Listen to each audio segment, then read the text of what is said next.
കുറച്ചുനാൾ മുമ്പ് നമ്മുടെ മാപ്രകൾ സ്വപ്ന സുരേഷ് എന്നൊരാളിനെ തൊഴിലേറ്റി നടന്ന ഒരു കാലമുണ്ടായിരുന്നു. കടത്തുകാരിയെ സ്വർണം കടത്ത്, ഈന്തപ്പഴം കടത്ത് എന്നൊക്കെ പറഞ്ഞിട്ട്, പിന്നെ ബിരിയാണി ചെമ്പിൽ സ്വർണം കടത്തി. സ്വപ്നയ്ക്ക് പിന്നാലെ ഓട്ടമായിരുന്നു ഇവിടുത്തെ മാപ്രകൾ. അവസാനം എന്തായി? അവസാനം ഉള്ളി പൊളിച്ചതുപോലെ ആയിപ്പോയി കാര്യങ്ങൾ.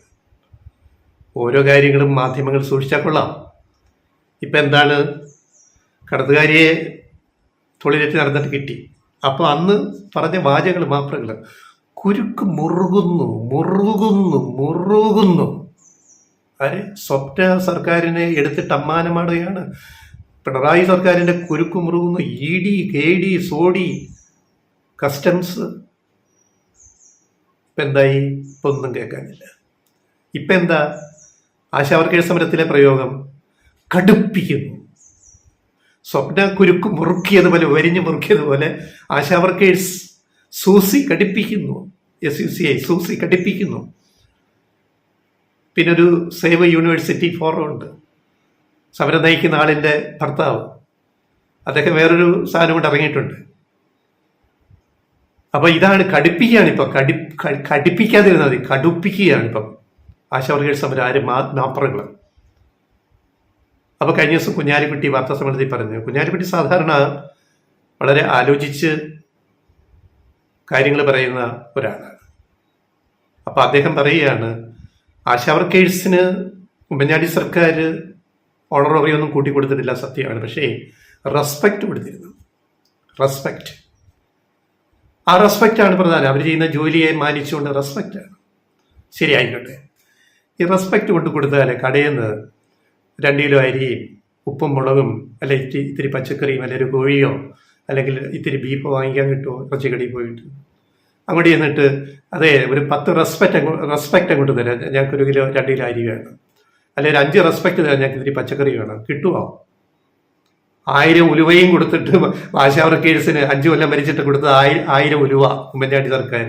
എന്നിട്ട് PK കുഞ്ഞാലിക്കുട്ടി എന്ന് പറയുക, റെസ്പെക്റ്റ് ഞങ്ങൾ കൊടുത്തിട്ടുണ്ട് അത്രേ.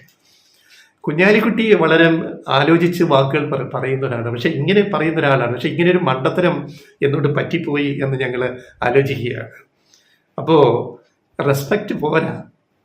റെസ്പെക്റ്റ് നിങ്ങൾ കൊടുത്തോ, നല്ല കാര്യം. പക്ഷേ ജീവിക്കാൻ കാശ് വേണം.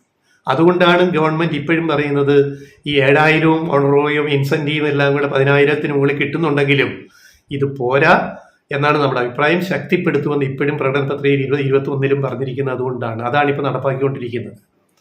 LDF സർക്കാർ, 1ാം സർക്കാർ പിണറായി, 2ാം സർക്കാർ പിണറായി അക്കമിട്ട് എണ്ണി പ്രകടനപത്രികയിൽ പറഞ്ഞ വാഗ്ദാനങ്ങൾ നടപ്പാക്കിയതിൻ്റെ ലിസ്റ്റ് ഓരോ വാർഷികത്തിലും പബ്ലിഷ് ചെയ്തിട്ടുണ്ട് ഇവിടെ. അത് ഡേറ്റയാണ്, അത് നോക്കിയാൽ മതി എന്താ നടപ്പാക്കാത്ത ഏതെങ്കിലും ഉണ്ടോ എന്ന്.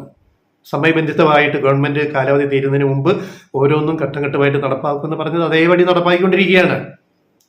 അപ്പോൾ കാശ് വന്നാൽ തൊഴിലാളികളുടെ, ആശാവർക്കർമാരുടെ, മറ്റുള്ളവരുടെ ഒക്കെ ആനുകൂല്യങ്ങൾ വർദ്ധിപ്പിക്കാനുള്ള കാര്യങ്ങൾ പ്രകടനപത്രികയിൽ പറയുന്നുണ്ടല്ലോ. പിന്നെ 700 രൂപ കൂട്ടി തന്നില്ലല്ലോ പ്രകടനപത്രികയിൽ, അങ്ങനെ പറഞ്ഞിട്ടുണ്ടല്ലോ. എവിടെയാണ് പറഞ്ഞിരിക്കുന്നത്? അതും ശുദ്ധ നുണയാണ്. ആശാവർക്കേഴ്സ്, ഞങ്ങൾ നേരത്തെ പറഞ്ഞു, ആവർത്തിക്കുന്നില്ല, ആശാവർക്കേഴ്സ് വോളണ്ടിയേഴ്സാണ്, സന്നദ്ധ പ്രവർത്തകരാണ്, തൊഴിലാളികളല്ല. തൊഴിൽ നിയമം അവർക്ക് ബാധകമല്ല. അവരവരുടെ ജീവിതത്തിൽ കിട്ടുന്ന സമയം കൊണ്ട് സപ്ലിമെൻ്ററി ആയിട്ട് ചെയ്യുന്ന വർക്കാണ് ആശാ വർക്കേഴ്സ് ജോലി. ഒരാഴ്ചയിൽ ഇത്ര മണിക്കൂർ, അല്ലെ ഒരു മാസം ഇത്ര ദിവസം.